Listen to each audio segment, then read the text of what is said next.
warahmatullahi wabarakatuh. Waalaikumsalam warahmatullahi wabarakatuh. warahmatullahi wabarakatuh. Kami dari kelompok 4. Kami, yaitu anggotanya Bella Aprilia, Zikri Akbar, Lisa Salsabila, Rahmat, Rida Fikri, Rina Agustina, Sekila Azara, Sina Yusania.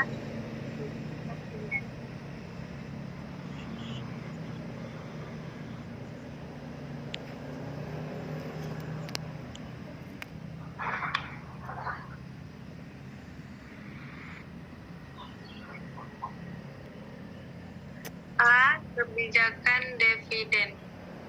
Kebijakan dividen merupakan keputusan apakah laba yang diperoleh perusahaan pada akhir tahun akan dibagi kepada pemegang saham atau akan ditahan sebagai modal pada periode berikutnya.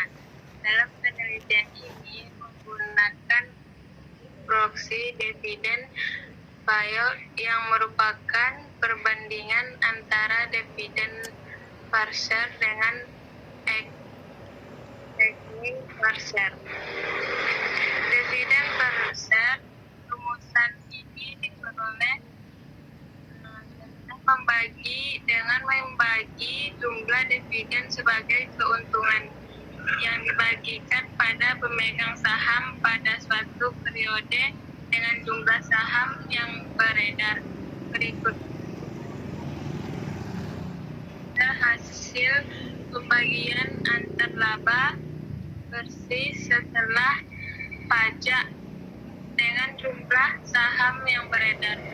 Laba bersih merupakan pendapatan bersih perusahaan setelah dikurangi dengan biaya pajak dan bunga, serta dapat dijadikan sebagai pendapatan yang diperoleh pemegang saham atas laba yang diperoleh perusahaan dan bagaimana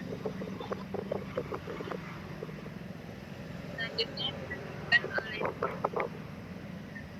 Baiklah, saya Zikri Abrar ingin melanjutkan penjelasan dari Bella Aprilia, yaitu indikator yang digunakan untuk mengukur kebijakan dividen dalam penelitian ini adalah dependen penyaut ratio. Dependen penyaut ratio atau disingkat dengan DPR sebagai indikator dari kebijakan dividen dikarenakan mencerminkan persentase dari setiap rupiah yang dihasilkan dibagikan kepada pemilik dalam bentuk tunai. Dihitung dengan membagi dividen kas per saham dengan laba per saham.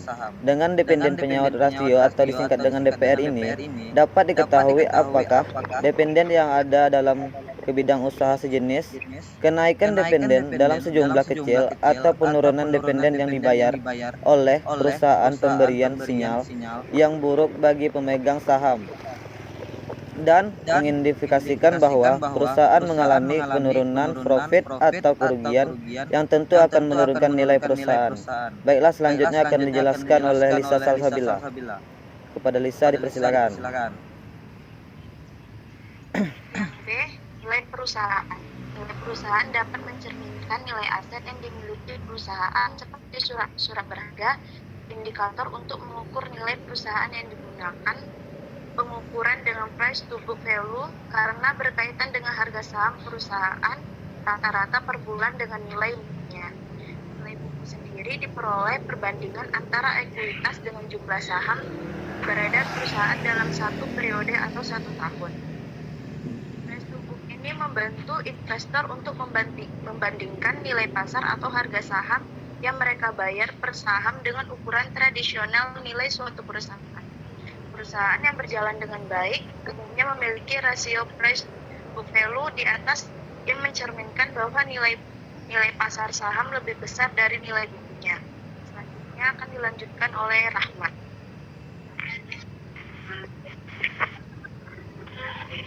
Kalau begini masih suruh lagi. Iya. Nilai perusahaan merupakan persepsi investor terhadap perusahaan yang sering dikait dengan harga saham. Nilai perusahaan yang tinggi menjadi keinginan para pemilik perusahaan, sebab dengan nilai yang tinggi menunjukkan kemakmuran pemegang saham juga tinggi. Nilai perusahaan adalah nilai jual sebagai perusahaan sebagai suatu bisnis yang sedang beroperasi. Adanya kelebihan nilai jual di atas likuidasi adalah nilai dari organisasi manajemen yang menjalankan perusahaan itu. Oleh karena itu, harga pasar dari saham sebuah perusahaan di pasar keuangan dapat mencerminkan nilai perusahaan tersebut. Semakin tinggi harga saham di pasar, mencerminkan nilai perusahaan itu juga lebih baik di mata investor, sehingga diharapkan mampu memberikan tingkat kembalian yang tinggi pula untuk pemegang saham. Dalam penelitian ini, nilai perusahaan menggunakan risk book value. Baiklah, akan dijelaskan oleh Rida Fitri. Baiklah, selanjutnya saya akan menjelaskan tentang rasio price to book value.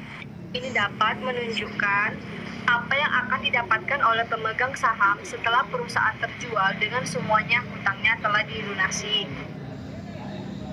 Rasio PBR merupakan tanda yang baik bagi perusahaan. Dapat membantu investor untuk membandingkan nilai pasar atau harga saham yang mereka bayar per saham dengan ukuran tradisional nilai suatu perusahaan. Perusahaan yang memiliki nilai perusahaan yang tinggi memberikan sinyal positif bahwa sudah kompeten dalam manajemen dan kegiatan operasionalnya. Hal ini akan membuat investor tertarik untuk menanamkan modalnya berupa saham. Baiklah, selanjutnya akan disampaikan oleh Rina Agustina. Perkembangan kebijakan dividen. Untuk mengetahui kebijakan dividen diukur dengan yang merupakan gambaran dari pembayaran dividen kepada pemegang saham. Perusahaan beserta dengan perubahan yang terjadi. Sampel perusahaan investasi barang konsumsi yang terdaftar di BLI selama periode tahun 2011 sampai 2016. Berdasarkan garis tersebut, memerlukan resiko dividen yang perusahaan yang berada pada subsektor barang yang memiliki kebijakan dividen yang lebih kecil dibandingkan dengan sektor lainnya. Karena pada periode 2011 hingga 2013, perusahaan subsektor tidak membagikan dividen kepada pemegang saham. Perusahaan yang lebih menggunakan laba yang memiliki sebagai laba yang ditahan untuk kegiatan operasional. Selanjutnya akan dilanjutkan oleh Syakir. Lagi kuliah. Baiklah, dilihat dari grafik, Tabako Manufaktur membagikan dividen yang cukup tinggi untuk para pemegang saham. Ditunjukkan dengan besarnya rasio dividen payout ratio yang selalu lebih tinggi tiap tahunnya dibandingkan dengan subsektor lainnya. Dividen yang dibagikan di atas 40% dan paling tertinggi yaitu tahun 2016 sebesar 100,63%.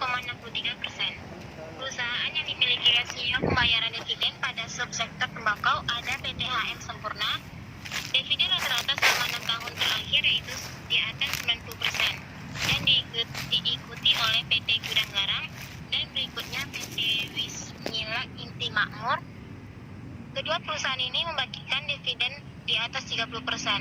Hal ini dapat menjadi indikator bahwa perusahaan-perusahaan pada subsektor tembakau menggunakan laba yang dimilikinya untuk kepentingan pemegang saham dibandingkan untuk digunakan sebagai operasional perusahaan. Baiklah, selanjutnya dibacakan oleh Sri Ayu Samia.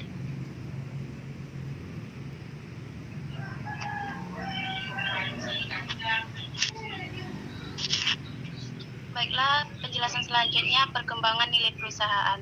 Untuk mengetahui nilai perusahaan yang diukur dengan price to book value yang merupakan seberapa besar nilai perusahaan dari apa yang telah atau sedang ditanamkan, serta dengan perubahannya yang terjadi pada sampel perusahaan industri barang konsumsi yang terdaftar di BEI selama periode tahun 2011 sampai 2016. Mengenai perkembangan nilai perusahaan subsektor yang terdapat pada industri barang konsumsi terdaftar di BEI tahun 2011 hingga 2016 dengan menggunakan angka rata-rata nilai perusahaan per tahun. Grafik di atas terlihat rata-rata nilai perusahaan industri barang konsumsi mengalami pergerakan rasio price to book value fluktuatif dari masing-masing subsektor. Pada 6 tahun terakhir terdapat subsektor yang mengalami peningkatan rasio, namun ada pula yang justru menurun. Dalam grafik terlihat perusahaan subsektor farmasi mengalami penurunan rasio price to book value cukup rendah hingga di bawah 0 pada tahun 2014. Terdapat perusahaan yang mengalami nilai price book value kurang dari 1 PT. Yang selanjutnya akan dijelaskan oleh Tetri. Baiklah, selanjutnya perusahaan subsektor kosmetik dan peralatan rumah tangga. Berbanding terbalik dengan farmasi yang memiliki rasio price book value lebih tinggi dibandingkan dengan 4 subsektor lainnya, terutama pada tahun 2015, yaitu nilai perusahaan sebesar 11,00 dapat dikatakan bahwa saham perusahaan pada subsektor ini, harga saham yang diperdagangkan 11 kali dari nilai bukunya.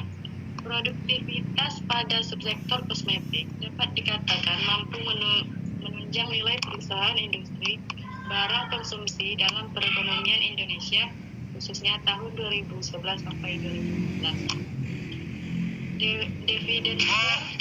Dividen per share. Rumusan ini diperoleh yang membagi jumlah dividen sebagai keuntungan yang dibagikan pada pemegang saham pada suatu periode yang jumlah saham yang beredar. Berikut rumusan earning per share hasil pembagian antar laba bersih setelah pajak dengan jumlah saham yang beredar. Nilai perusahaan yang tinggi menjadi keinginan para pemilik perusahaan, sebab dengan nilai yang tinggi menunjukkan kemakmuran pemegang saham juga tinggi. Nilai perusahaan adalah nilai jual sebuah perusahaan sebagai suatu bisnis yang sedang beroperasi. Baiklah, sekian yang dapat saya sampaikan. Lebih dan kurang saya mohon maaf. Assalamualaikum warahmatullahi wabarakatuh. Waalaikumsalam warahmatullahi wabarakatuh.